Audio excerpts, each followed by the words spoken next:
Hi, my name is Jim Denning, and I wrote the book Make It to Midnight, Learning to Live When You Want to Die. For years, I struggled with depression, anxiety, and suicidal thoughts. This book chronicles what I did not only to overcome depression and anxiety, but to actually improve my life in ways I never thought possible. Currently, I am a licensed professional counselor, but most of my career was spent as an IT engineer and a technical trainer. The book title comes from back in 2007 when I was volunteering as a prison minister in Dallas, Texas. I met a guy named Mike, and Mike was a meth addict who had been incarcerated on drug charges. And one day I was talking to Mike, and I asked Mike, I said, "What do you plan on doing when you get out of here?" And he looked at me and he said, "One day is as big a bite of life as I can take." It's like, I don't know what I'm doing when I get out of here. I don't even know what I'm doing this weekend. It's like, I can promise you this, I will make it to midnight. I thought that was a really neat philosophy. I didn't think a whole lot about it at the time. But a couple of years later, I was running a IT department in a large law firm, and the only way I can describe it is my mind collapsed. I had what would be the equivalent of a nervous breakdown. I'd been working in my career and burned out and pushing through the burned out and trying to move ahead and trying to get ahead and never really listening to my body, never really listening to my mind when it was saying, you really need to slow down. And I didn't. And I paid the price for it. When I finally went to seek the help of mental health professionals, I was given a diagnosis: major depressive disorder, generalized anxiety disorder, bipolar disorder, adult attention deficit disorder, and attention deficit hyperactivity disorder, benzodiazepine withdrawal, malaise, and suicidal ideation, which I didn't need to be told about the suicidal ideation. When it was all said and done, I ended up on following medications. This was over the course of several years as they were trying different medications to find out which ones worked for me. And unfortunately, it turned out none of them did, but we gave them a shot. And so the medications in many cases were as bad as the actual malady that they were trying to cure. Many of the medications have the same side effect as may cause suicidal thoughts or actions, which is not great when you're dealing with somebody who is suicidal. In January 2014, I moved from Seattle, and everything I owned in the world, after 20 years of having a six-figure income, fit comfortably inside of this U-Haul trailer. That was a low point to me. I thought that was rock bottom, but I found out later rock bottom has a basement. And so I went to my doctor and we did a neurotransmitter test. And the neurotransmitter test gave us this: my serotonin levels were virtually non-existent. My GABA levels, virtually non-existent. Dopamine levels, norepinephrine, ephedrine, basically all of the chemicals in your brain that allow you the physical ability to be happy were non-existent in these tests. And this was the point where it was, not only did I have nothing, I had no hope of ever being happy again.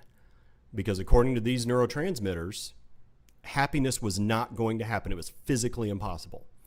I only had one thing in the world to live for, and that was him. To say this little dog saved my life was not enough. This picture is a picture of a man named Sisyphus.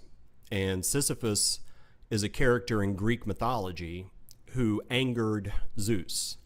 And what he did to anger Zeus is he locked up the god of death, which is Thanatos. Well, Zeus didn't like that, because if nobody could die because the god of death was locked away, nobody could be sacrificed. So what Zeus did is he punished Sisyphus by sentencing him to roll a boulder up a hill every day and have that boulder roll downhill every night.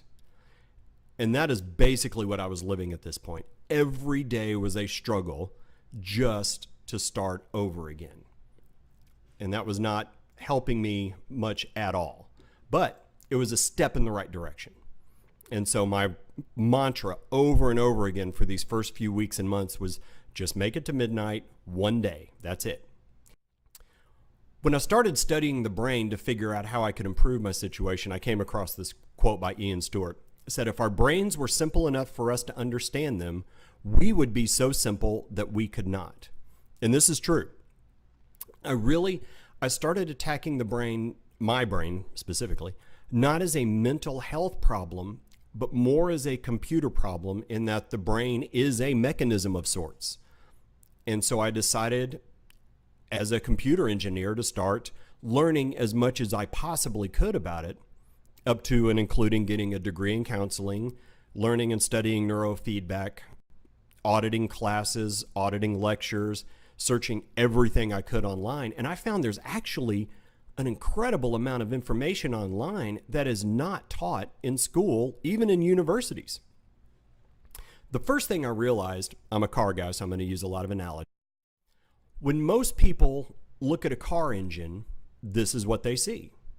They see a car engine with all of the components put together and it runs the car, but they see it as one solid entity. Well, being as a car guy, and I've built many cars over, this is actually what I see when I look at an engine. I see the blocks and the heads and the piston and the crank and all of the different components that make an engine run. And anytime an engine does not work properly, it is not because the engine is bad, but it is because there is a component that's bad. Well, I decided to look at it the same way. Rather than looking at my brain as this upside down bowl of oatmeal looking thing, I looked at it this way. Now, I'm not going to go through all of these different components, but as you look at all of these different components, you realize each one of these components is not only made up of other components, but it has an individual job. And when you start understanding the job of the specific components, you realize that if you have a problem in your brain, it is not the entirety of the brain that is the problem for most cases, but it could just be one of the components. It could be as simple as not getting enough blood flow. It could be eating the wrong foods. For me, I have a genetic abnormality called MTHFR, which means I am unable to process folic acid. That presents its own set of circumstances. Certain vitamins I have to take have to be methylated, which means they have to be bound to other things, or my body will reject them. So I cannot buy vitamins off the shelf. I have to buy specific ones. But these are all things that I learned over time. But what I learned mostly was that our brain is comprised of three primary components. The prefrontal cortex, which is the human brain, which is the brain that's talking to you right now. This is Jim. Jim is, speaking and thinking and moving the mouse around and doing all those things. The limbic brain, which is the mammal brain, is actually the emotional center of the brain. And the fact that those two occupy separate compartments is really, really important, because if you've ever had an argument with yourself, if you've ever talked yourself into something, brain is built as we grow. It's not that we start out with a small brain and it grows into a big brain. We start out with our biology. We start out with the things that our parents and our entire family tree has given us to this point. So if you have a predisposition in your family for depression or heart disease or cholesterol or diabetes or anything, it's going to be in there. One thing that I found out is that I have an aunt on my mother's side who every time she ate something with salt on it, she got depressed and burst into tears. Nobody knew, because this was early 1900s, that's all they knew. But that is an important piece of information for me, that my family does have a history of mental illness of some sort or another, and it's related to diet. The second thing is your activity. So basically, this is the nature-nurture argument. You have biology, which is the raw material you were given at birth that grows your body, plus everything you do, and more importantly, everything that happens to you as you grow up. All of your experiences, be it trauma or good or bad, all of those associations actually build your brain. Your brain adapts based on the biology plus the things it experiences over time, and that gives you your behavior. I love that kid. But back to the triune brain model. So you've got their limitations. I love this one. It says, until you spread your wings, you will have no idea how far you can walk. And the reason I do limitations is because I can speak to me, and I've dealt with a lot of other people in this, but especially for myself. I was an IT engineer. I started out doing desktops and then moved to servers and then moved to managing email and security. I kept moving up. I was fine as long as I was an engineer. As soon as I moved into a management role, which everybody expected me to do because that's the career path, I was miserable. Intellectually, I was completely capable of becoming a manager, but emotionally and from an anxiety standpoint, I was not. And as I got into larger situations where the damage that could be caused if I made a mistake grew, my anxiety grew. However, because of the cultures that I was in, I was afraid to step back because I was afraid I would be released or fired. I didn't have environments that would allow me to step out of my current role and take a demotion because that would be looked upon badly. You know, there's that old saying, people are promoted to their point of incompetence. Well, I found mine, but I was afraid to step back from it, and I should have been, and that caused a lot of my problems. The second part is time. Time is, again, that part of the brain for this is mindfulness, which is living in the moment. The more you live in the moment, the more happy you become, because for people with depression and anxiety, they are going to stress about the future. And I tell them that you are going to stress about the future. You cannot control that in most cases. But what you can control is how much of the future you stress about. If you limit the amount of future you stress about, you limit the amount of stress. So if I'm worried about 10, 15, 20 years ahead, I'm never going to be happy. And I'm also going to lose today thinking about what will probably not happen, but I'm going to stress about it anyway. This is definitely a lesson I learned from my dog. So this is basically what we are now. So we were built, humans kind of popped onto the scene, scientists think, about 100,000 years ago. Well, 40,000 years ago, something happened genetically and humans became fairly similar to where we are now. And so as time went by, we improved slowly, but we were still living in caves for a long time. And then maybe, 4,000 years ago, give or take, we start doing farming, and 2,000 years ago, we're getting a little better at it. But essentially, our problems from the time human beings, and if it was 1,000,000 years ago or 100, it's irrelevant. All of our problems were that day. Did we eat? Did we get eaten? Did we get attacked by a neighboring community? Day-to-day survival for a human being up until maybe a couple of 100 years ago was a real legitimate struggle.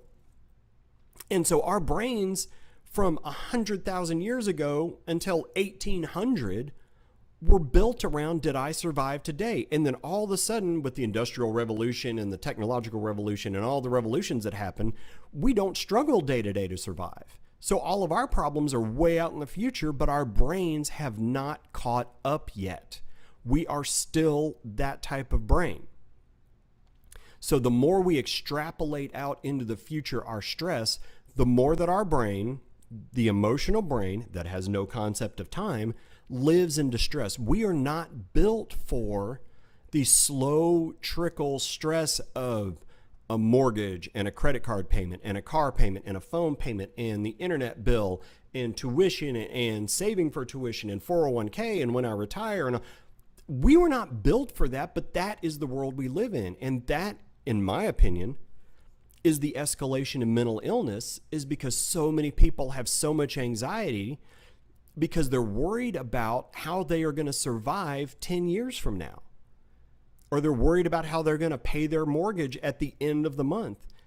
Whereas we were built to worry about how we were going to make it through today. And if The Dalai Lama said there are 2 days of the year that you can do nothing about, yesterday and tomorrow. And Jesus said the same thing. Sun Tzu says the same thing. They all say the same thing. The more you live for today, the happier you will be. I love this one. Why is this dog happier? Because the dog has what he wants. He is content with what he has. The more people, especially looking around, say, well, I don't have this car, I don't have this trip, I don't have this house, I don't have this much money. The more people look at what they don't have, the less happy they are. That's why I tell people, start your definition of a successful day with, did I eat? Yes, I ate. And if you want to throw, did I sleep in an air-conditioned place? Great. Set the bar where it's supposed to be set for the way we were built. So I put together a toolkit that's at the end of my book, but I'm going to go through a few things in it that I think fit in this scenario. Make it to midnight is the first one. So for people who are struggling with suicidal thoughts, make it to midnight is a crucial thing. It is deciding that you are going to make it through today, that your goal is 12 o'clock. And I don't tell people, it can't be vague. It can't be one day at a time. That's too nebulous. For me, I had to have a goal every day that I could achieve. This saved my life. No question about it. Second thing, tie a string. So anybody who, well, maybe more modern mothers do this too, but I know my mom did it. If I had to remember something at school, she would tie a string around my finger or my wrist and send me to school, and then I'd go to school, and the teacher's like, why do you have a string on your finger? Because she knew it was a message that I needed to bring a paper home or take a paper back. When you decide to make it to midnight, it's going to be difficult sometimes to remember that when you're in the midst of the storm. If you have I didn't tie a string around my finger. Initially, I got a watch that was set to military time. And so I'd look at my watch, and right now it's, 4 minutes to 3. So I have till midnight, 9 hours and 4 minutes left. And when you're in the middle of just crippling depression, looking forward into your future is so painful. But if you look at your watch and go, oh, I've got 9 hours to midnight. I can do 9 hours. I can do 9 hours, and I can start over again tomorrow. And what I tell people is, if you have a bad day, it's fine. Write it out and write it off and start over again tomorrow. And it works.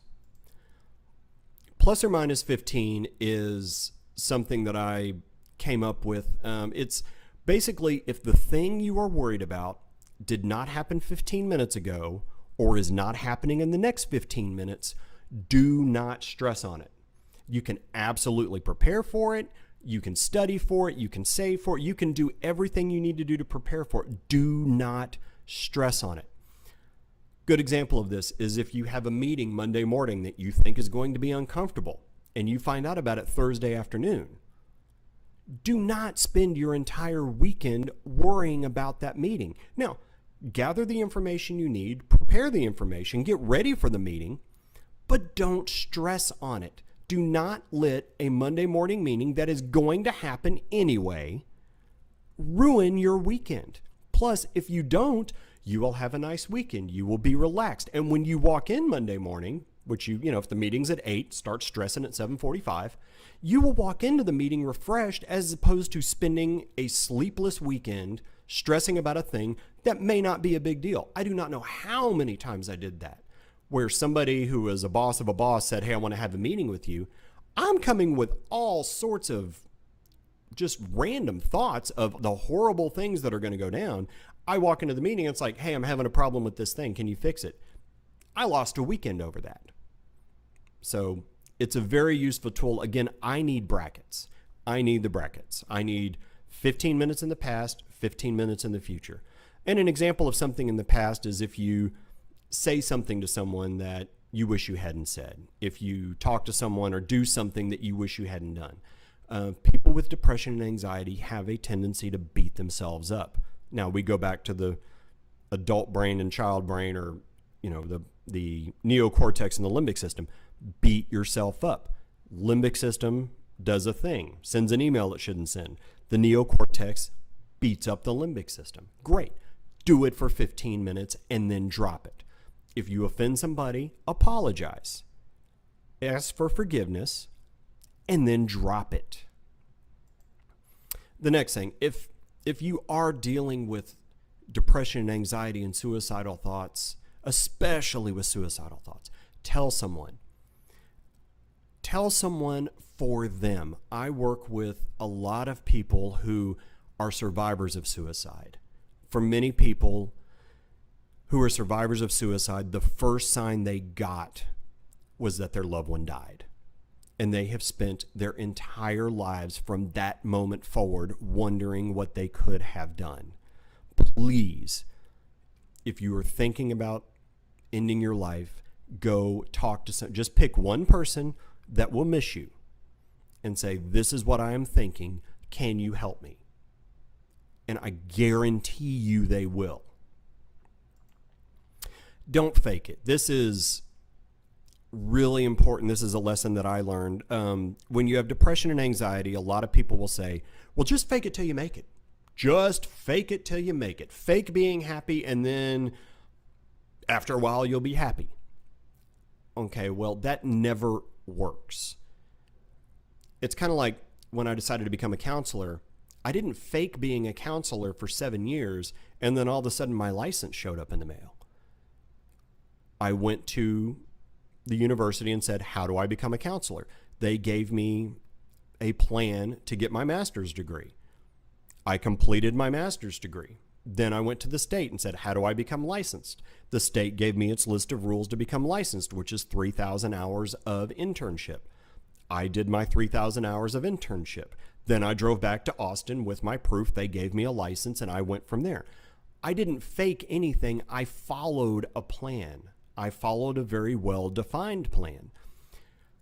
When I found myself being incredibly depressed and suicidal, I remembered a time when I wasn't. And I took a very, very long look at that guy. I wrote down all of the attributes of that guy. That guy did not worry about getting fired from his job. That guy did not worry about a lot. I was working at a restaurant. And when you get fired from a restaurant or quit a restaurant, you go to the next restaurant. I didn't worry about things. I just enjoyed my life and I had a great time. And I just put that picture of the guy and I said, okay, I want to be that guy again with different circumstances. I don't want to go back to working in restaurants, but I want to be that guy. And one of the things was holding me back from being that guy was the amount of stuff that I had.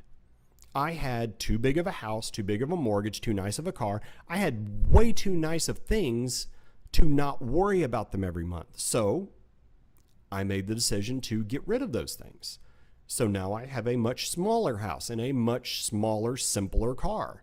I have a very low outlay every month. And I don't have a problem getting anywhere. And I watch the same TV shows on the same TV. It's just in a smaller house with a lower mortgage. I made a plan. I followed the plan. And now I'm happier than the guy that was working in the restaurant. I annoy people sometimes. I'm so happy, which is kind of a good thing. Accept your limitations. This is back to the previous, don't fake it. I was comparing myself vocationally, salary-wise, car-wise, house-wise, possession-wise with other people in my age group, with other people in my career field.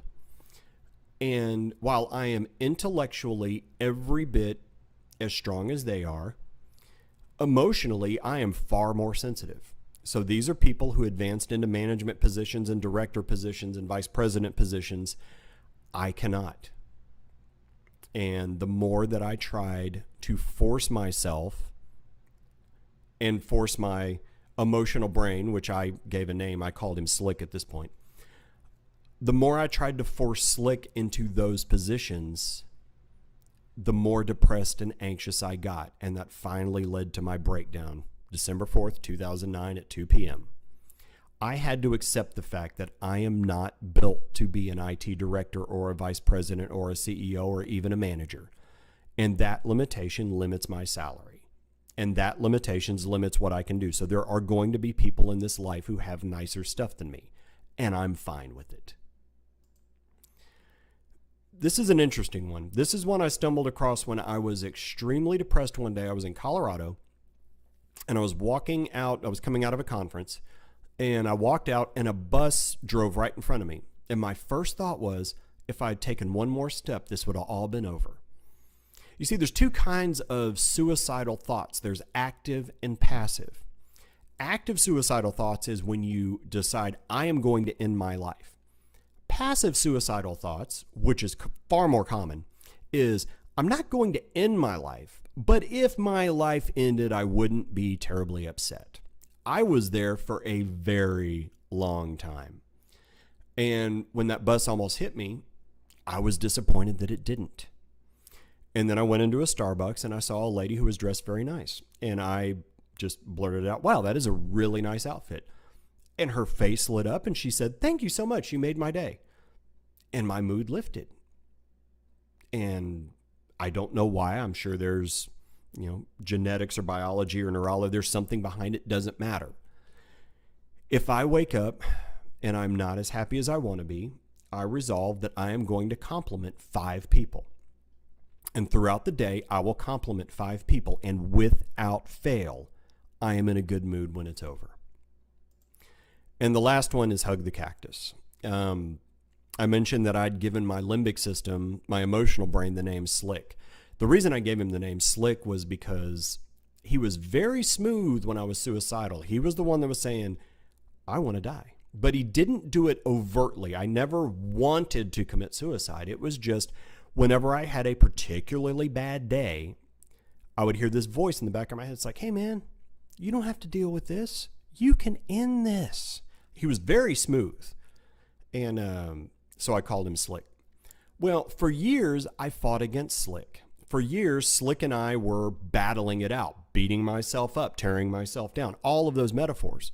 Well, finally, I saw a presentation that it was an award ceremony with Robert Downey Jr. and Mel Gibson. And if you can look up Robert Downey Jr., Hug the Cactus, it is an amazing award ceremony because Robert Downey Jr. basically learned from Mel Gibson that if there is a part of you that you don't like, a part of you that is ugly, a part of you that you are battling against, rather than fight it because it's in your own head, embrace it. Embrace it and make it your friend. And that's what I did with Slick. I went to Slick and said, Slick, what is going on? Why are we so depressed? And Slick basically told me, it's like, I don't like having this much stuff. I don't like having this much responsibility. I am not comfortable here. I am miserable. And I had one of two choices. Either embrace Slick as part of me, and he is my limbic system, so I have to, or keep fighting, keep being depressed, and keep being suicidal. Well, I chose to embrace Slick. He and I are friends. I listen to that part of my brain now, and I'm incredibly happy. That's all I can say. So we started out, and this was me, Jim Denning, mental health experience, major depressive disorder, generalized anxiety disorder, bipolar disorder, suicidal ideation, ADHD and ADD, benzodiazepine withdrawal, and malaise. These were all the medications that I was on. Not all at the same time, but over the course of several years, we tried and I detoxed off of all of these medications, which was hell. And that's what I'm on now. And I can tell you that after following through on the plan that I made and following through all the steps and just embracing who I am intellectually and emotionally, and those two may be at cross purposes, but they are who you are. And the sooner you embrace them and the sooner you acknowledge them, the happier you will be.